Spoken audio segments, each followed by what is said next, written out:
Thanks for your patience, everyone. I think we're ready to get rolling. Good afternoon. Thank you again for waiting. It will be worth it, I promise. My name is Luis Alvarez. I'm a professor in the History Department and the Director of the Institute of Arts and Humanities. IAH, the Institute of Arts and Humanities, and the Chicana o Latina o Arts and Humanities program are the primary sponsors for today's event. And from the jump, I'd like to thank them and everybody associated with them, but also the Loft for being such enthusiastic hosts, as well as the UC Humanities Research Institute, the University of California Office of the President, and California Humanities, all of whom have provided funds to help make today happen. Before I introduce today's amazing speaker, I'd like to share just a brief word about the series this event is a part of, a series called Community, Arts, and Resistance. It brings scholars and artists of all stripes to UCSD, musicians, muralists, dancers, poets, and more, so we might learn from them, consider the power and politics of the arts, and how we can deploy them to conjure conversation among us and between us, here at UCSD and with folks off campus. A crucial dimension of the series, then, is a twin event by the invited speaker somewhere in Greater San Diego.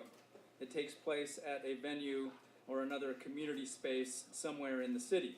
To these ends, later tonight, Favianna will be visiting the Barrio Logan College Institute, which is an extraordinary and amazing after-school program for future first-generation college students, where she will be hosting and conducting a workshop with Chicanx, Latinx high school students. This is the kind of thing that Community Arts and Resistance wants to do more of. Share resources and team up with others to bring diverse thinkers and communities together, to share insights, experiences, and think deeply about the challenges we all face. Our guest today doesn't know this, I think, but she is one of the people that inspired the series Community Arts and Resistance. When we designed the series and thought about what we wanted it to do, engage beautiful and brilliant art, bring people and communities together, and inspire folks, Favianna was one of the people we dreamed we might host. And lo and behold, here she is. Like her art and activism does, Community Arts and Resistance aims to help equip all of us with the creativity, empathy, and analysis for imagining and actually putting into practice a more collaborative and equitable human experience. This, I think, is as good a way as any to introduce Favianna Rodriguez, a difficult task because she is so dynamic and has accomplished so much. It's also a special moment for me to introduce her, and not just because her magnificent print, The Practice of Loving Yourself, hangs framed in our living room. Like so many others, her art inspires me and helps remind me another world, a better world, is possible. I could go on, but here's a sliver of what could be a much longer intro. Favianna Rodriguez is an interdisciplinary artist, cultural strategist, and social justice activist based in Oakland, California. Her art and praxis address migration, economic inequality, gender justice, sexual freedom, and ecology. Her practice boldly reshapes the myths, ideas, and cultural practices of the present while confronting the wounds of the past. Her works serve as a record of her human experiences as a woman of color, confronting interlocking cultural traditions and biases while embracing joy, freedom, and complexity as an antidote to the lifelong impacts of systemic inequality. Her signature mark-making embodies the perspective of a first-generation American Latinx artist with Afro-Latinx roots who grew up in working-class Oakland, California during the birth of the internet and in the midst of an era of anti-immigrant hate and the war on drugs. As part of her practice, Favianna leads art interventions across the United States. Her artistic modalities include social practice, visual art, arts advocacy, and institution building. She collaborates deeply with social movements to co-create visual narratives and cultural strategies that are resilient and transformative. In addition to her expansive studio practices, she is the executive director of CultureStrike, a national arts organization that empowers artists to dream big, disrupt the status quo, and envision a truly just world rooted in shared humanity. In 2016, she received the Robert Rauschenberg Artist as Activist Fellowship for her work around immigrant detention and mass incarceration. In 2017, she was awarded an Atlantic Fellowship for Racial Equity for her work around racial justice and climate change. In 2018, she began organizing with artists in the entertainment industry through 5050by2020.com, an initiative launched by Jill Soloway to build intersectional artist power. This afternoon, she will be discussing art, power, and the radical imagination. Please join me in welcoming Favianna Rodriguez.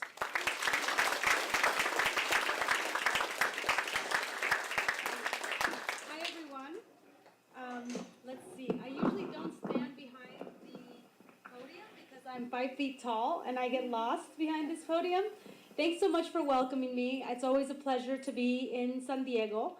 And I'm going to be sharing a little bit of my history as an artist and an activist and what shaped my art, how I came about to be an artist, and then also what are some of my strategies and what are the ways in which art can really help transform the world we live in. So I grew up in Oakland, California, and Oakland used to be one of the most dangerous cities in the country. I mean, this was in the 80s. I witnessed the effects of crack and cocaine in my neighborhood. In my neighborhood, it was an era when gangs were still living on my block. You know, there was a lot of police brutality. There still is a lot of police brutality.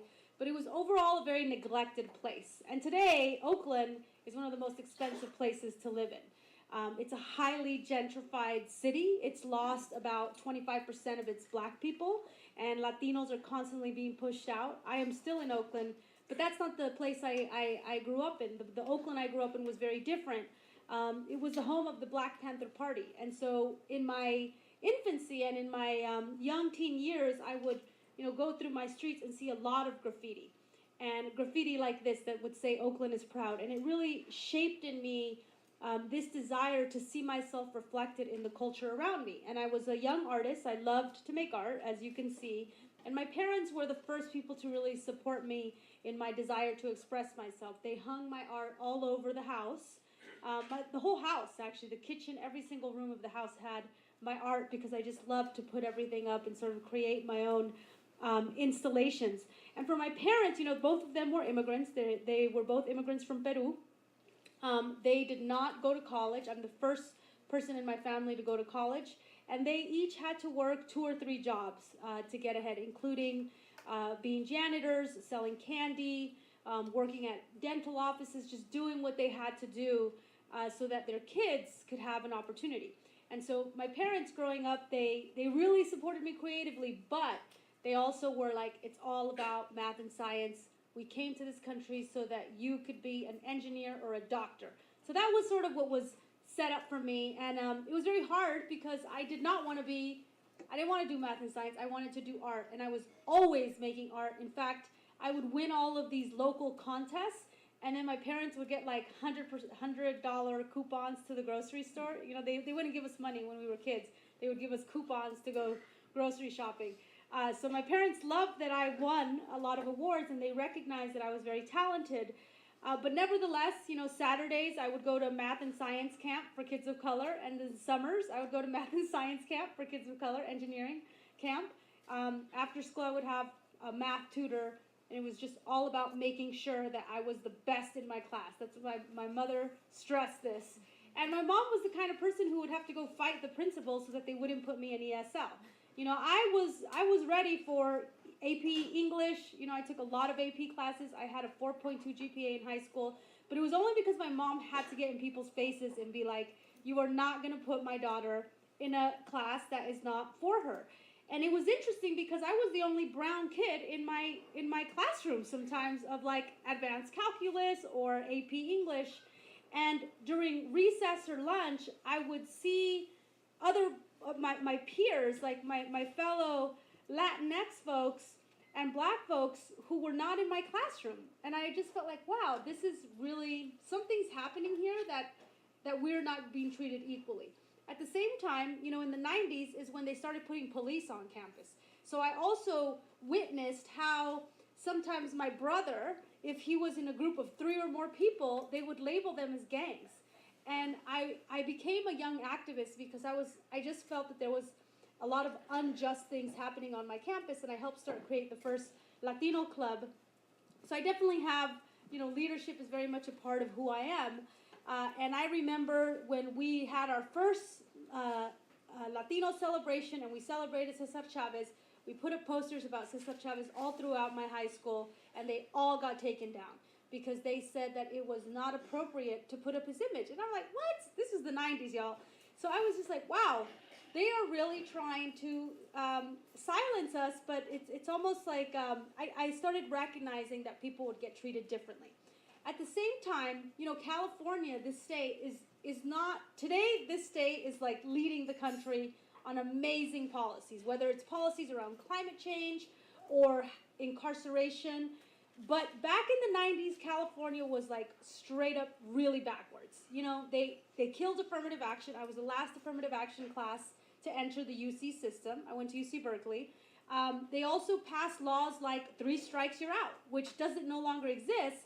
But it was essentially like, let's just lock people up, right? And they passed a law called Prop 21, which meant that if you were 16 years old and you got caught tagging, that you would be tried as an 18-year-old. And there was the very first anti-immigrant law ever in the history of the United States that was a state-based law passed here in California in '94. It was called Proposition 187. And prior to that, most states just treated immigration as a federal issue. They did not pass state-based immigration laws. But Pete Wilson introduced that law, and it was a very sad moment for me as a teenager because I realized that there was these narratives floating in the media that really made people like hate Latinos. And I remember I would, watch TV and they would have commercials and it said, "Save our state. These illegals are coming. They're murderers and rapists and they are going to take American jobs and, vote yes on Prop 187.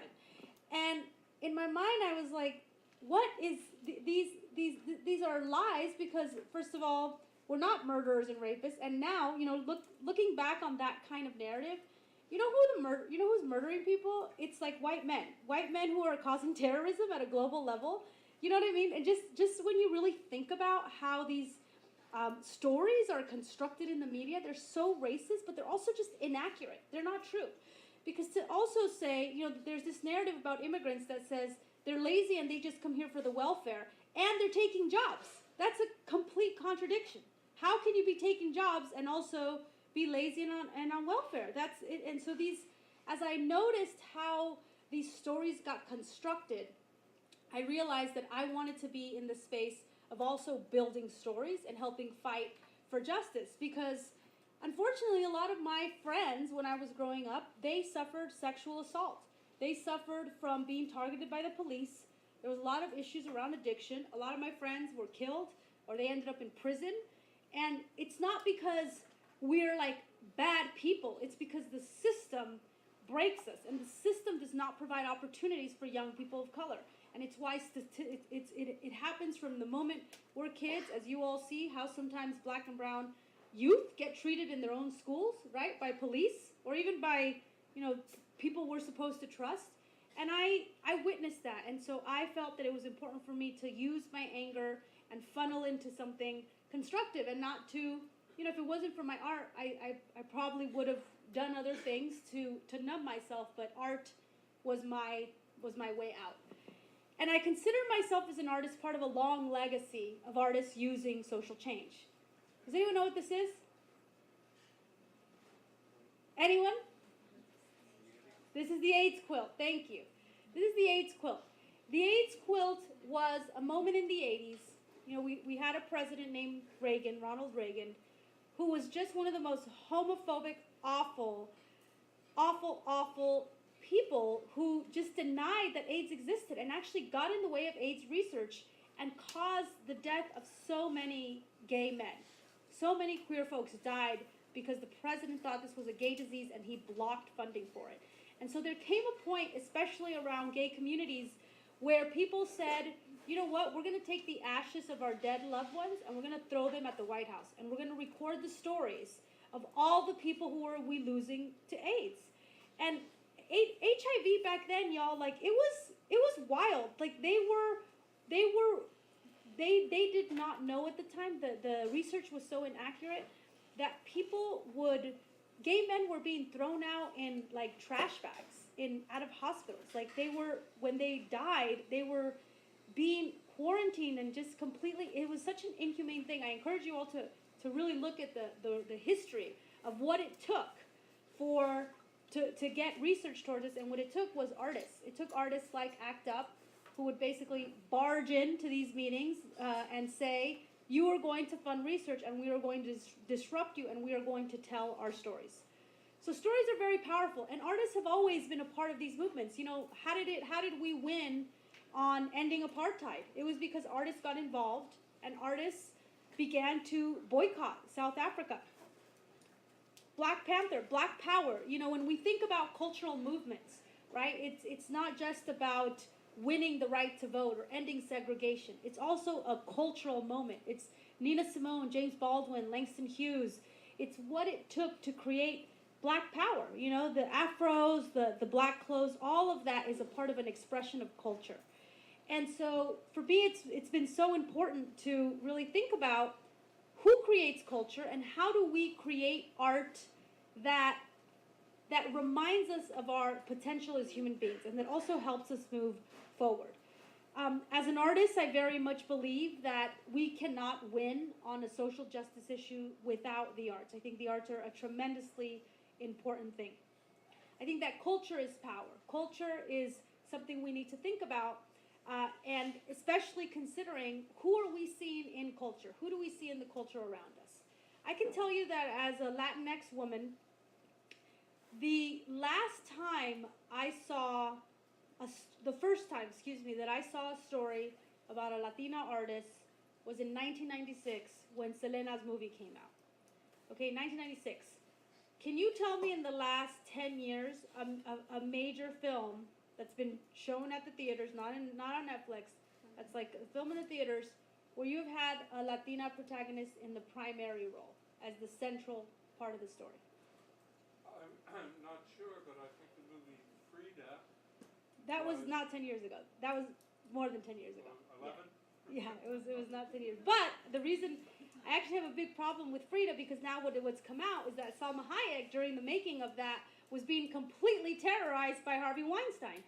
And so the image, and actually he was like being such an asshole in actually even making it. He was using that film to just like completely violate Salma Hayek. But what we do know about, and Frida, oh, is that my phone? Sorry. What we do know about just these moments is that, there are 50 million Latinos in this country. Like, just look around. Asians and Latinos are the fastest growing populations in most states, right? Yet, is there, I know there's a Dora and Explorer, but do we have cartoons with Asian and indigenous and black characters? Is that the norm? No, it's not. And even when I was growing up, I did not see myself reflected in books. It's not like you go to the toy store and you see a whole bunch of different dolls that look like you. That's just not the case. And what it tells us is that culture does not reflect us. But not only does it not reflect us, it actually overwhelmingly reflects the realities of white men. And this is a huge problem, because what it means is that we are experiencing the world through the lens of white men. And I'm going to show you a little bit of data on this. When I think about culture, I like to think of an ocean. I believe that culture is like an ocean. We are in culture all of the time. So when you're, driving down the road and you see ads, or you turn on your Spotify or your radio, if anyone still listens to the radio, you are listening to music. You go to a cafe, you are eating a particular kind of food. Everything we do is culture, right? You turn on the TV, what you're watching is culture.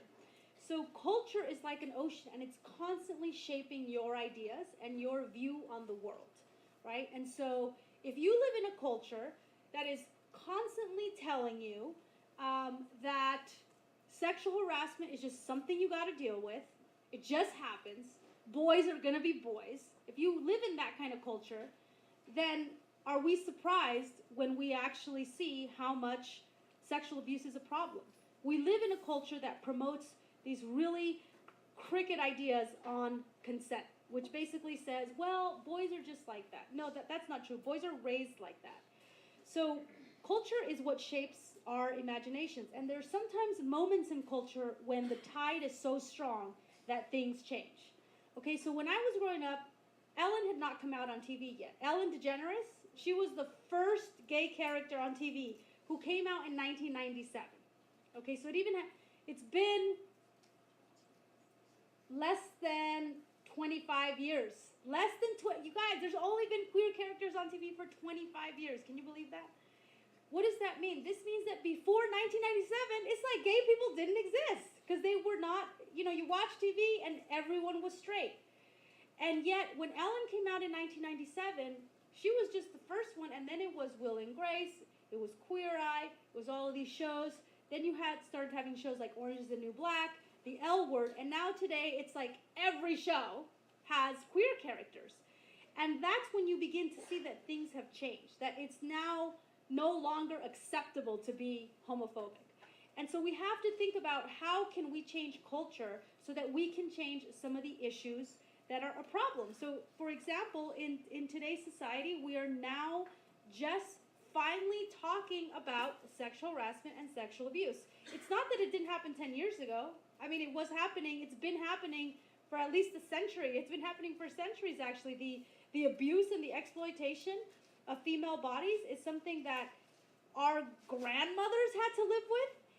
But we are at a time when people are naming it, and they're beginning to say it's not okay. And it's what has gotten us here. It's been the stories of people like Rose McGowan, who said, hey, Harvey Weinstein did something awful to me. And then other actresses were like, oh, really? Oh, he did something to me. And then before you know it, 60 people are coming out with their stories. That's how we begin to change culture, is through storytelling.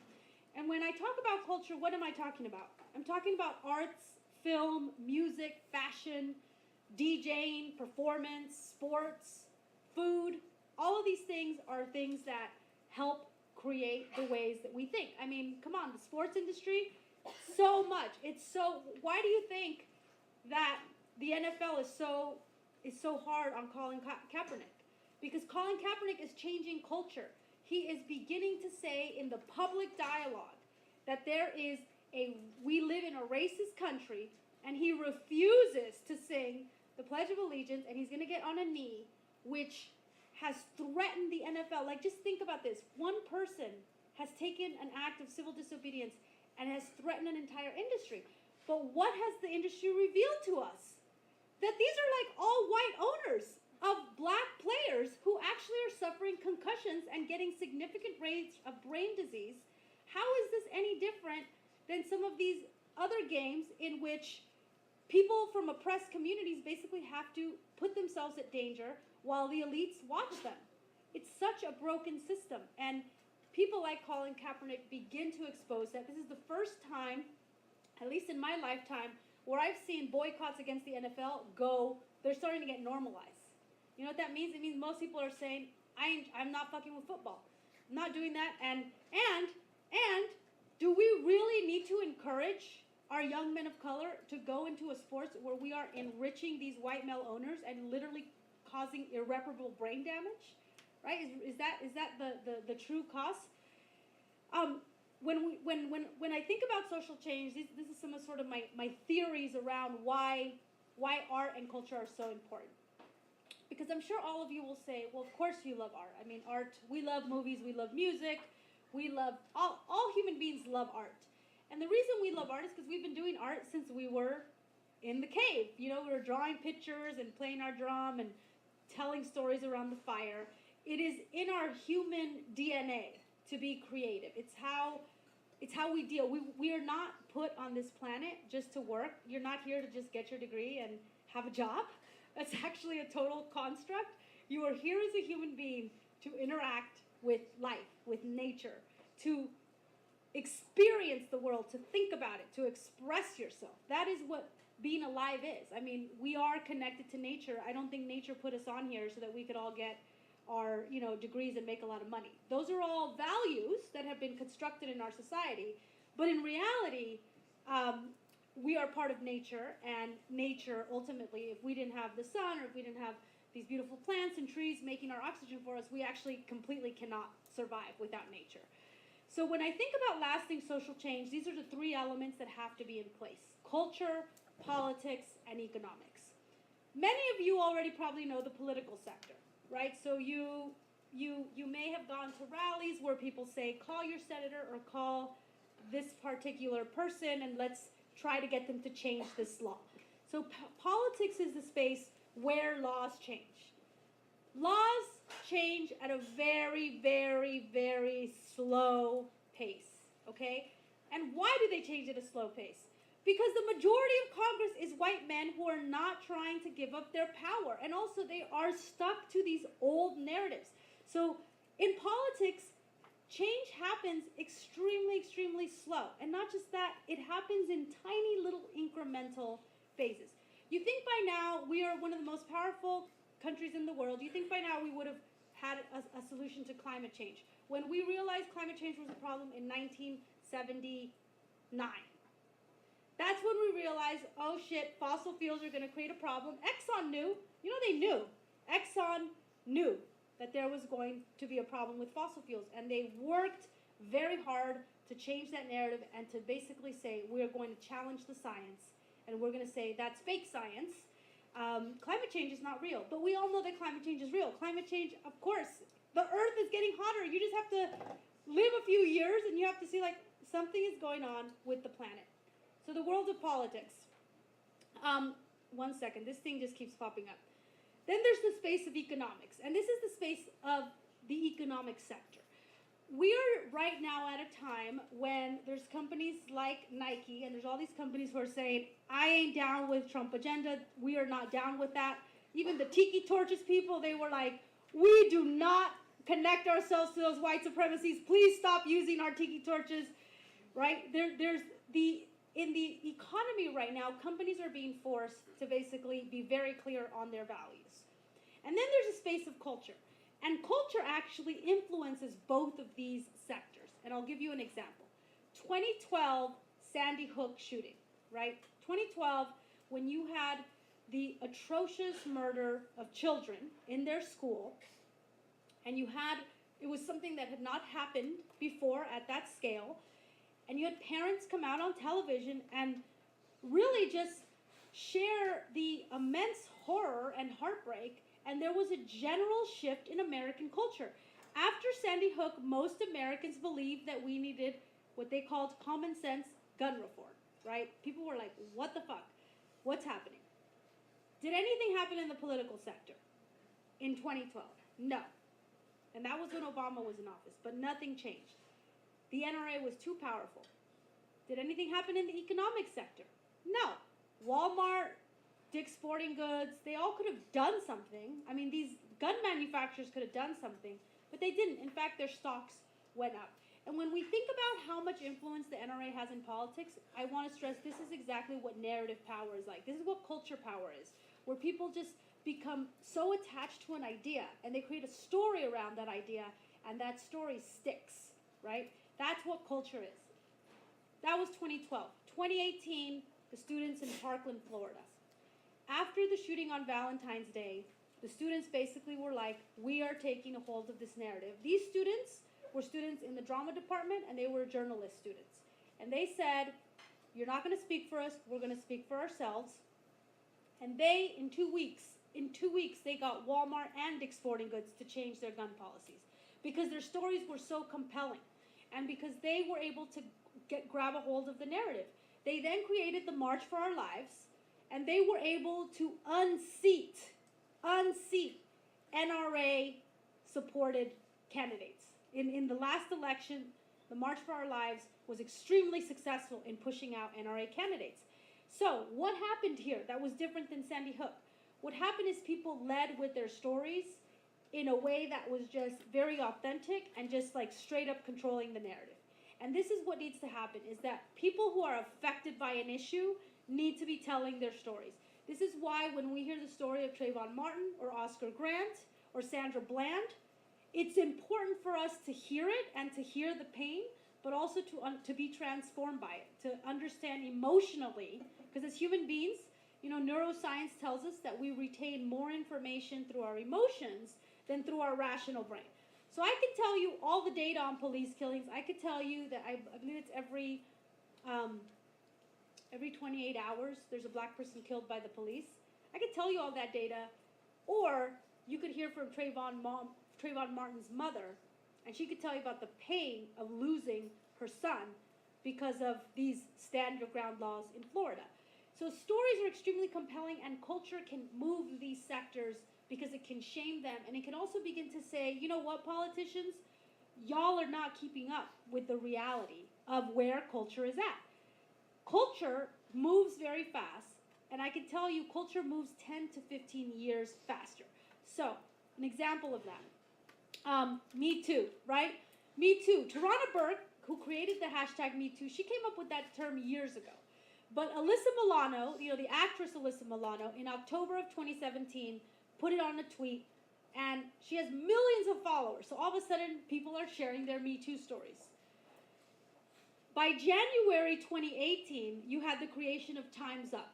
Time's Up, which was essentially a lot of women in Hollywood who were saying, it's not just Harvey Weinstein, it's Charlie Rose. You have these fools who literally have a button at their desk to lock the door. Okay, you have just the abuse that they were talking about. You were like, wow, these are like wealthy and powerful women, and like, look at the shit they're dealing with. And they began to organize, and they began to say, Harvey Weinstein is a problem, but he ain't the only one. There's a lot of them. And then there was somebody named Rachel DeHollander who said, hey, there's this professor at MSU, a gymnast, who actually didn't touch, basically raped me, and my parents were in the room. Rachel DeHollander was the first person to share her story. 250 survivors came out after she shared her story. 250. And Larry Nassar is now in jail. That all happened in the span of the beginning of 2018. So then comes the fall of 2018, and Kavanaugh is named to the Supreme Court, right? Something in the political sector. Dr. Christine Blasey Ford is given the floor to talk about her experience. She would not have had the experience if it was not for Me Too. If it was not for Alyssa Milano and all of these moments in culture that began to create, they basically are like, stop the bus, stop the train. This is a conversation we're going to have. That is powerful, y'all. That happened in 1 year. Did he get the Supreme Court nomination, and did he win? Yes. But, like I told you, this sector moves very slow. Culture, we're not going back. We're not going to, now, more than ever, survivors are coming out with their story. We are in a moment, actually, of a shifting kind of gender revolution. I think that masculinity is going to get completely, like, reinvented, because the shit that you could get away with before, it's not okay. It's just not. And unfortunately, we live in a very rapey culture where rape is pretty much a normalized part of every single TV show, and I'm going to show you why in a little bit. But culturally, we have already moved forward. And we need to continue moving forward, even if it takes these fools 10 to 15 years to catch up, because there is no laws right now, hardly any laws that are serious about sexual harassment.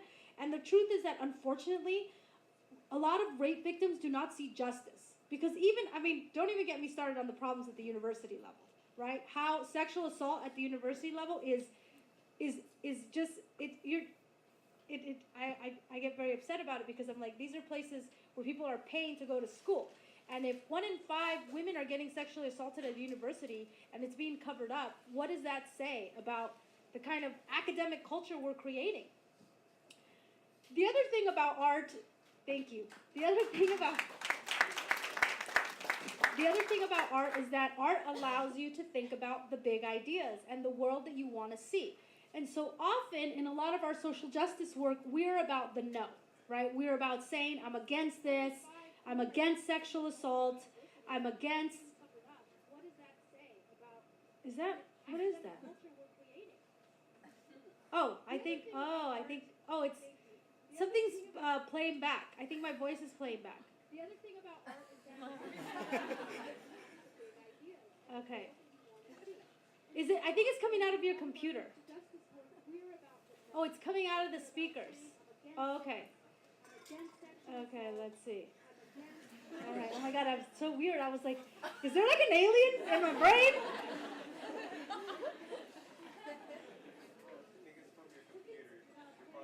Oh, no. Somebody's recording me because it's repeating what I said. There we go. Okay. There we go. Okay, great. Okay, no. Now it's still going. It's coming. Look at that! Okay, I'm just going to keep talking over it. I'm going to try not to pause so that I don't, like, scare myself. My own voice. All right, y'all can take care of it, though. Okay, so in the space of action... Oh, the projection just went down. The projection just went down, by the way. I'll keep going, and then you'll see the images. So in the space of action, right, we are about the no. And we say, we don't want sexual assault, we don't want police brutality, we don't want deportations, we don't want college debt. Don't even get me started about college debt either, y'all, because I'm just like, wow. We are one of the richest countries in the world, and the amount of debt that students have to deal with that affects them their entire lives is so immoral. It's immoral, and just consider who's making money off of that. And those are values that are being set forward by the culture in your country. Seriously, these are cultural things. These are not just random decisions around saving money here and there, because there's enough support, there's enough money out there. It's that values inform how these decisions get made. That's why, in the 60s during the war drafts, you saw a lot of young people burning their, what's it called, draft cards, right? And they were like, fuck it, we're not going to fight this war. Imagine, what would it be like if y'all were burning your student loan documents and just saying, we're not going to do this? I'm serious. You think about what it takes as a performative thing to be able to say, we are not, your system is dead, we're done with your way, and we're going to govern the way we want to govern. And, figure it out. People are not going to give you power nicely. They're not going to say, oh, you know what, it's the right thing to do. No, they're not. You have to fight for it. Going back to this, we're often in the space of the no.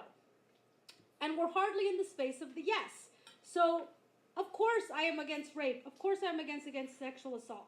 What am I for? I am for healthy sexual relationships, consensual relationships where people are like, I just had the most amazing sex with my friend, because you don't have to be in a relationship to have amazing sex, or with myself, I just had the most amazing sex with myself, and I just went to my high school sex ed class where they taught me about all kinds of sex I can have with all genders. Imagine, that's the new law in California. They're going to start teaching sex ed from a pleasure-oriented perspective, right? Which means that you are going to learn about sex not as don't get pregnant, don't get an STD, but hey, this is how you have an orgasm. This is how you communicate boundaries. This is how you begin to talk about it.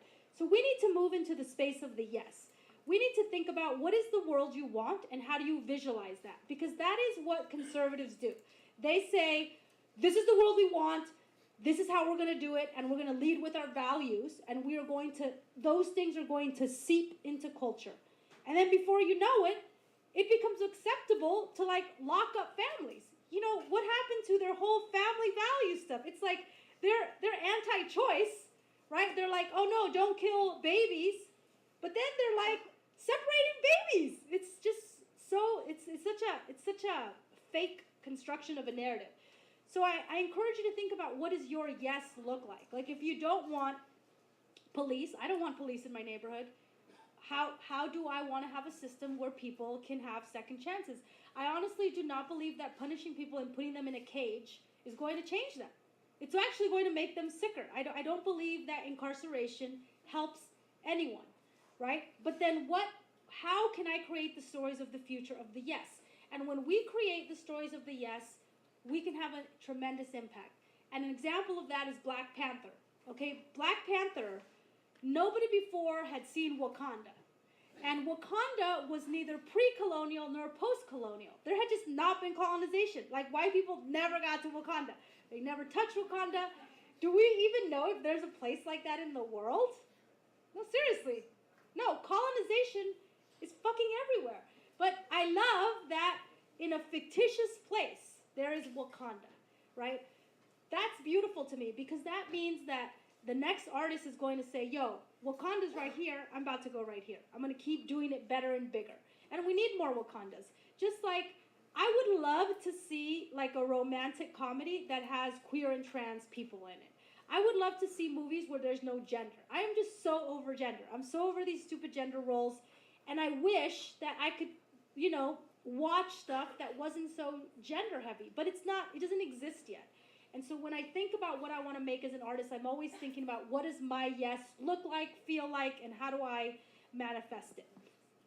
So, going back to what I was telling you about how we currently interact with the world. We are viewing the world through white men's glasses. So if you can imagine, when you're making a movie or when you're making a painting, there's a frame. You're always looking at something. And if in my movie, I'm spending 85% of the time focused on the male character, and then the female character says a few words, but they're only about the man. She's not ever talking to her friends, right? Or you have all these characters, like the one Green Book, where the black characters are in service to a white narrative, right? Meaning that it's still, the white character is the central narrative. So often, even some of these best movies, like my friend Boots Riley, he made a film, Sorry to Bother You, and I really got on him because I was like, Boots, Tessa Thompson never talks to any other women in that film. There is hardly any other women in that film besides Tessa Thompson. So Boots Riley's film, Sorry to Bother You, did not pass the Bechdel test. There's a test called the Bechdel test, which measures how much women speak in movies. And it basically says, at any point in your movie, your female character has to talk to another female character about something other than the man character. It can happen for 3 seconds. Like, oh, hey, girl, what's up? What's your day like? How was your morning? That will pass the Bechdel test, right? All it has to be is one conversation. So my friend's film did not pass that test because all of her conversations were always about the man, which tells you that, it really makes you wonder, what would it be like if we were to see the world through the lens of queer women? Or what would it be like if we see the world through the lens of a person with disabilities or somebody with mental health challenges, right? So this is the data that I wanted to show you that gives you an example. 96% of film directors are men. So when you wonder, you're like watching TV and you're like, oh shit, there's another rape scene, which I'm always like, where the fuck does this come from? Like, seriously, we do not need it. Like, you don't need to include this. That's why. Somebody's writing that script. Somebody's shooting that. Somebody is approving that. Somebody is saying, yes, I will finance that, right? I wish there was more scenes about consent. Like, when do you see scenes where people are, like, negotiating sex, right? Where they're like, you know what, I like you, and, how would you like to be touched, or whoop-de-whoop, what's your sexual history, are you in a relationship? There's never those questions. And it's because of this. Look, 94% of Hollywood film executives are white. So then do you wonder why we didn't get Crazy Rich Asians until 2018? Until 2018, right? We finally get Ali Wong in 2018. Okay, these are a little hard to see. I think something got messed up here. But of all the artworks in major museums, 95% of them are by men. Of all the works in major museums. So what does this tell us? It tells us that we actually don't have enough power in the cultural sector. The people who have power are overwhelmingly white men. And so if I'm somebody who wants to make a movie about Latinas, and I take it to this board of Hollywood people, and everyone on there is white men, maybe one white woman, and I'm like, I have this amazing film about Latinos, there's 50 million Latinos, like we need some TV shows. And they're like, nah, that's not gonna sell. And I'm like, well, how do you know it's not gonna sell? They're like, because, we have the data. And I'm like, I don't trust your data. Like, you guys are clearly not asking the right questions. And all of you here look the same. You guys all think the same. It's just, it's just, for me, I feel that we need multiple perspectives at the table. And that there is nothing like having a lived experience. If you are an immigrant, a refugee, if you're queer, trans, you are somebody who moves in the world differently, if you're a person of color, those are things that you have, that you experience in your life that you can bring to your art. Now I'm going to show you some of my artwork, and you can get a sense now of how some of these values and thinking are infused in my work. So I'm not only an artist, I also run a national organization where I'm looking at how do we organize artists, because The music industry, you know that in the music industry, how much power men have? 97.9% of the music industry is controlled by men. Okay, so if you wonder, like, you're like, okay, just like look at your playlist and really like make an assessment of how many women of color are on this playlist, and you're like, wow, what's going on? It's because men run the music industry, right? And then they create these hypersexual characters, which often are women. So this piece, Tu lucha es mi lucha, your struggle is my struggle, this is part of the work that I'm also showing here on this wall, and I will have some of these posters available for sale after the talk. Your struggle is my struggle. Food is freedom. So the other thing about Oakland, growing up in Oakland, is I grew up in a food desert, which means that there was only fast food available in my hood. And not sure if you all know, but the #1 cause of black and brown people's death is food-related diseases. So diabetes, what we eat, and it's no surprise that the worst food is in our neighborhoods, and that historically the worst foods have been given to our people, while also holding the reality that the people picking all the food, you know that 1/4 of the world's food is coming out of the Central Valley, and who's working that? It's immigrants. This piece, Migration is Beautiful, is really an invitation to imagine a world without borders. So the monarch butterfly freely flies between Mexico and the US and Canada. And I wanted to use this metaphor to show that we are a part of nature. Nature does not have borders. Man created borders, but nature does not have borders. Nature didn't tell white people, oh, hey, this is your land, you can have it. No, nature is nature. Nature will not be owned because there's no concept of ownership for nature. Nature is just free. It's completely free. And so this butterfly is about the fact that we all, as human beings, have migrated. I mean, we crossed the Bering Strait. We have all moved. Human beings moved, just like butterflies and whales and salmon. Everything in nature moves, even a little dandelion. It's trying to get its seed out into the world. And so I wanted to talk about the issue of migration from a very fundamental place, which is that we all migrate, and it's a beautiful thing. And the fact that some men in power say it's not, that's just their perspective. This piece is called What Does Yes Look Like? And it's a 30-foot paper-based mural. So my foundations as an artist are as a printmaker and as a poster artist. And they look like paintings, but they're all prints on top of wood. And often in my work, I am about what does the yes look like, and how do we really show the world we want and not just what we're against? How do we lead with what we want? This piece, Freedom, Justice, Voice, Power. The other thing is in my characters, I always try to bring forward indigenous features. My father was black Afro-Peruvian man.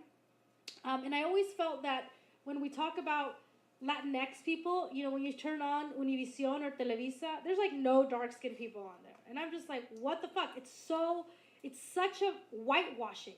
And, racism is a global problem. I was just talking to some folks who were asking me, how do they talk about racism in the global setting? And I'm like, anti-blackness is a global problem.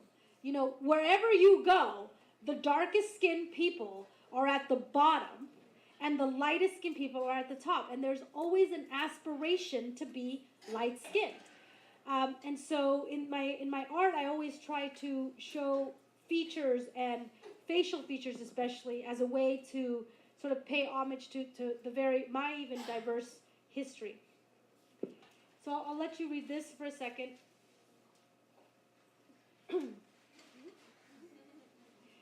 So one thing that I didn't share earlier, but I'll share now, is that, I was raised in a family, my family, they were all about me getting my straight A's and, getting my 4.2 GPA. And my parents were like, Fabi, don't get pregnant, keep your legs closed, don't even be within 10 feet of the opposite sex, right? And then I had to go everywhere with my brother. And back then, there was no cell phones yet, so I had to always call my mom from a payphone. But what did that do? That's fear-oriented narratives. That's pain-oriented narratives. Very similar to what I was showing you about the no. you can't lead with the no. Like, if you lead with the no, you have no way to navigate the yes.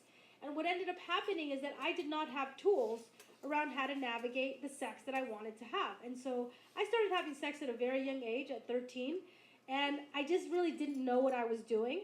And I was just like constantly in these very awkward situations.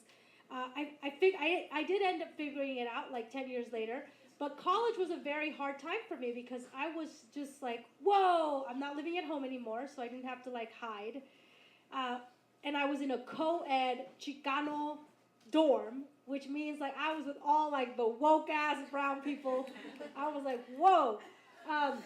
And so then 3 years, I was also an activist. I actually helped fight during the 1999 TWLF, which is where we fought for ethnic studies for the UC Berkeley to have our multicultural center. So we did hunger strikes for that. And we organized hard and we partied hard too. So I got pregnant when I was in my 3rd year at UC Berkeley. And I've never had this desire to reproduce. There's nothing in my body. When I see a baby, I'm just like, oh, no, kind of like, oh, nothing like that. I'm just like, oh, I have my own baby, which is my art and my dogs and my plants. That's enough for me. And I've always been like that. Even as a teenager, when my family would try to get me to do a lot of girly things, I was like, can't fuck with little creatures. They're too intense.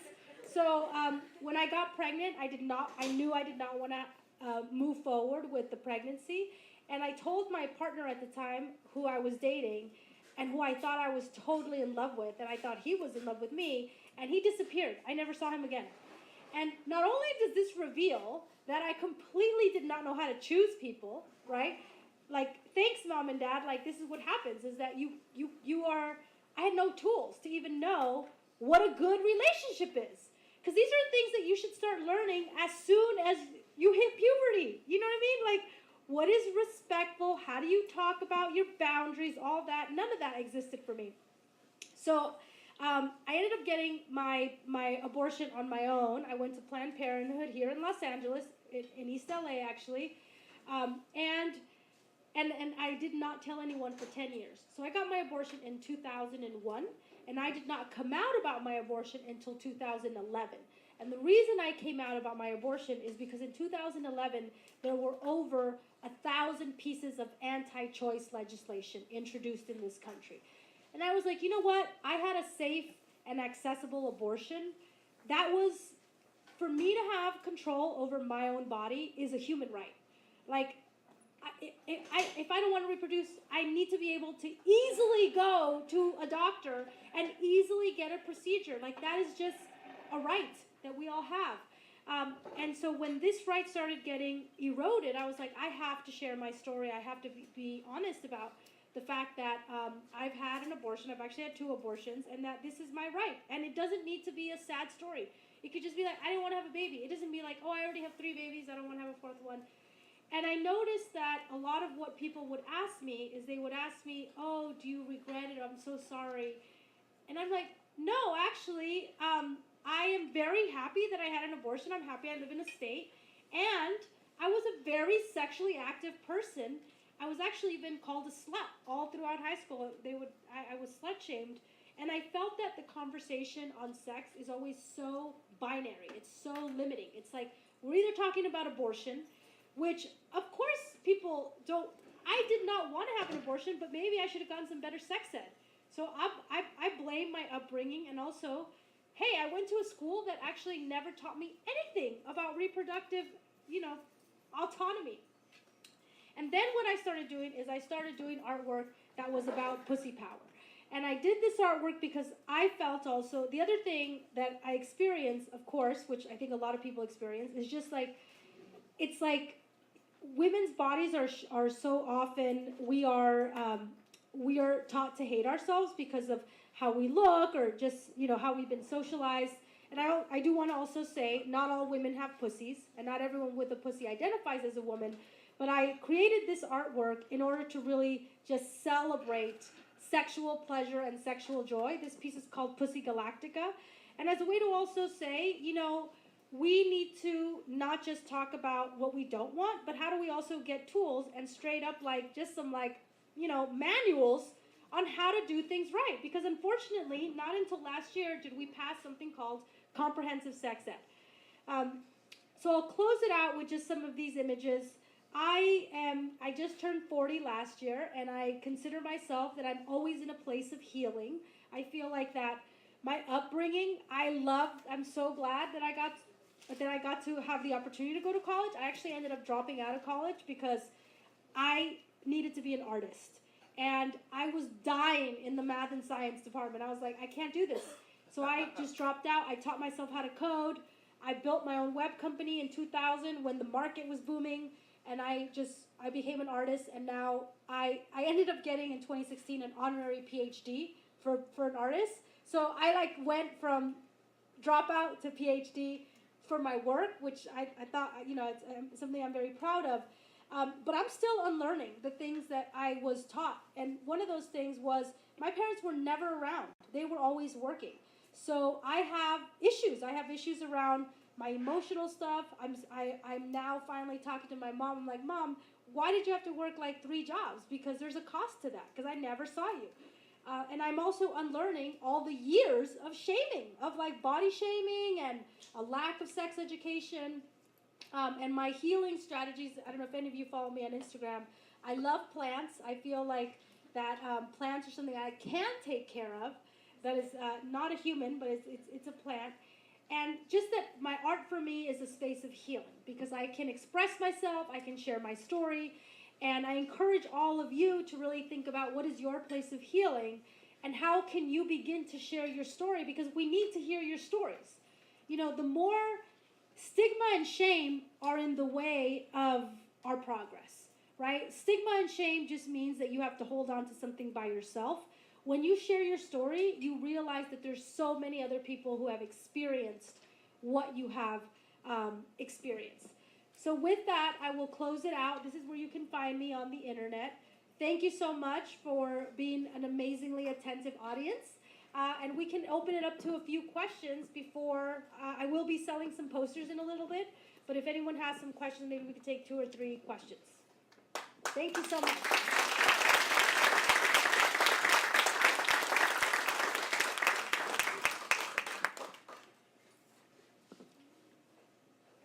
Great, so any thoughts, questions, anything that stood out to you that you would like to, great, we have a mic. I'm also chiming in here. So we have mics, so if you guys want to raise your hand, we'll come around to you and you can ask your question.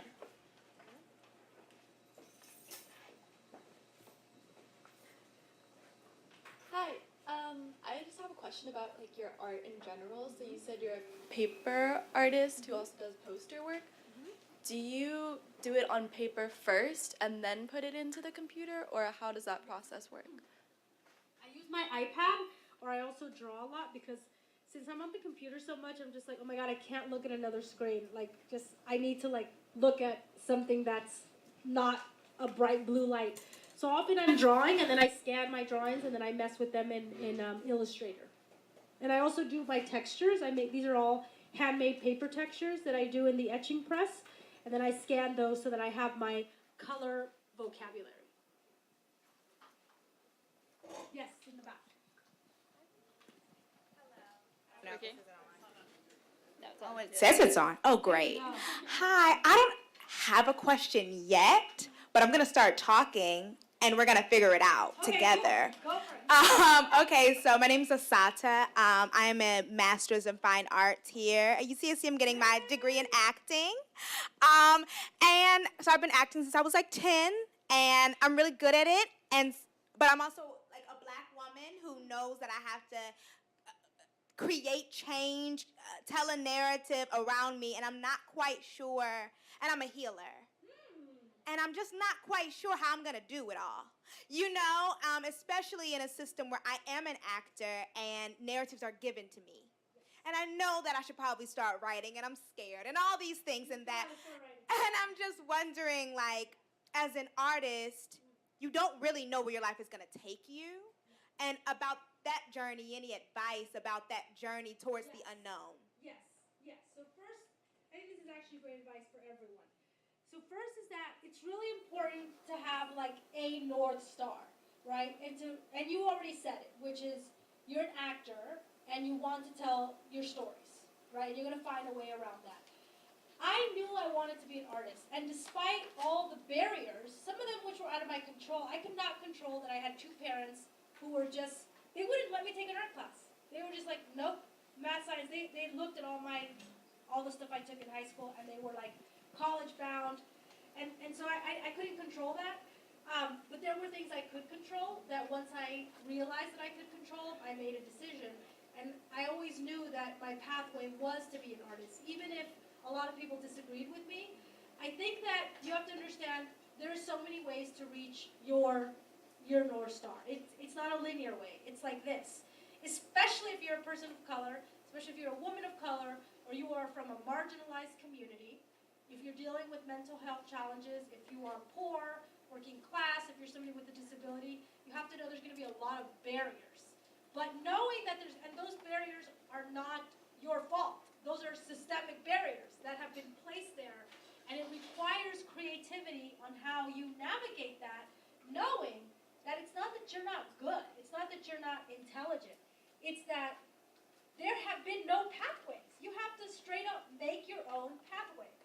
And so I think if you know that, then you're just like, okay, how do I stay curious, but also open to what can unfold in front of me, knowing that my North Star is this. And I would encourage everyone, something that I do is called, I do a 5-year strategic plan, where I imagine myself, where do I want to be in 5 years? Financially? Personally? Like, do I want to be booed up? Do I want to have a whole dog pack? I don't know. My art career, where do I want? I know that in 5 years, I want to be living outside the United States in like a fancy-ass place like Paris or Tokyo. And then financially, personally, career-wise, and your relationships with your family, personal is your own health, right? Like I want to be healthy, and I want to just, I know that I want to do more yoga, stuff like that. And then I think to myself, specifically in 5 years, where do I want to be? Because you got to get specific in your imagination, very specific. And then you're like, okay, if I want to be making movies, then I know that in year 1, which will be 2019, right, 5 years from now, I need to learn how to write scripts. I need to maybe start connecting with people in the film industry. I need to start reading scripts of my favorite shows. There's all these things you can do on zero budget. So I think it's important to imagine yourself 5 years out, 10 years out, and then sort of start mapping your path, because it's very important to be intentional about where you're heading. Because if you're not intentional, someone's going to be intentional for you.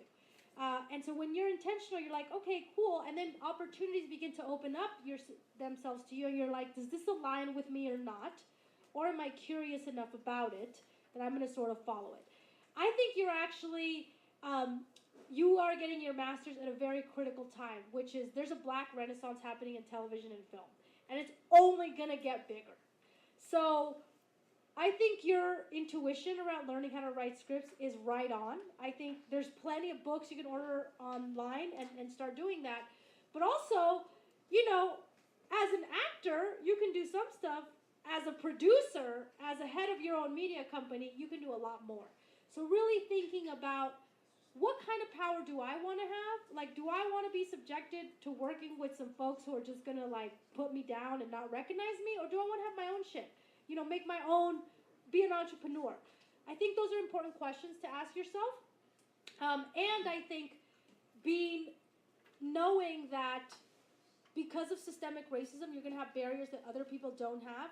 And just knowing that not to engage energetically with that stuff. Because if you are just fighting, just imagine, if you're always fighting all the time, you're not in a position where you're balanced and you're not moving forward, you're fighting. Think about it, it's exhausting. So you need to figure out how to navigate these things and also find the people who will help you. If there's people who get in your way, you're just like, nope, I'm going to find the allies, because, time is fast. I'm just like, oh my God, I'm almost going to have lived half of my life, and now I got to start thinking about, what do I want to do in the next 20, 30 years, and I'm even thinking about what do I want to leave behind for women of color so that young artists don't have to go through all the things that I have gone through. So I hope that's helpful. Mm-hmm. Cool. One more. Yes. Hi, my name is Michael, and I would want to say, first of all, I really, really love what you're doing, and I love you because as an activist the last 10 years, you know, and been in Austin, Texas a lot, I've never come across somebody like you, so it's really refreshing.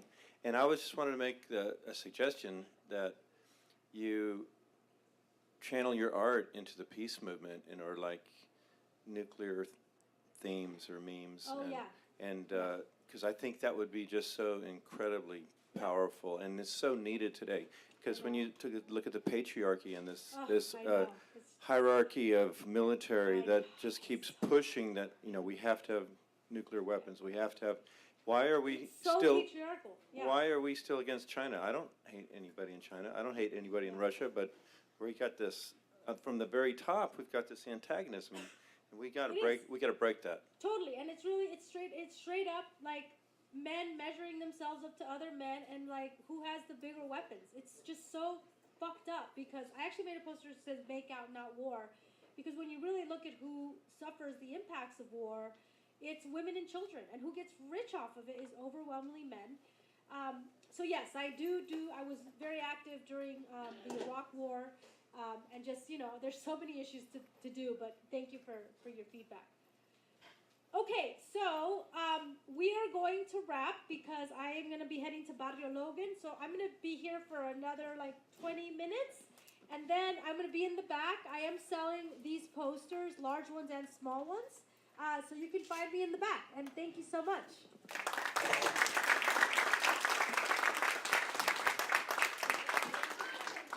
One final note, if you all get a chance, if you wouldn't mind filling out the survey.